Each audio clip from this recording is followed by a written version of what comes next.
Viral video tips memutihkan badan menggunakan lulur berbahan campuran kunyit, kopi, dan beras di media sosial TikTok. Sementara di beberapa posting lain juga ada yang memberi tambahan susu dalam campuran lulur tersebut. Salah satu netizen yang membagikan unggahan lulur ini adalah akun TikTok @riana4_. Lulur andalanku kalau lagi belang kepanasan. Bahan-bahan yang ada di rumah doang guys, tulis akun tersebut.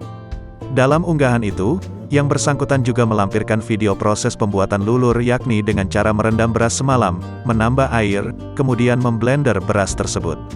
Selanjutnya bahan ditambah kunyit bubuk, dan kopi non-gula. Ketua Umum Perkumpulan Dokter Pengembang Obat Tradisional dan Jamu Ingrid Tania menjelaskan bahwa campuran bahan-bahan tersebut aman untuk digunakan sebagai lulur. Namun ia menerangkan, pemakaian aman selama kulit tidak memiliki alergi terhadap bahan-bahan tersebut.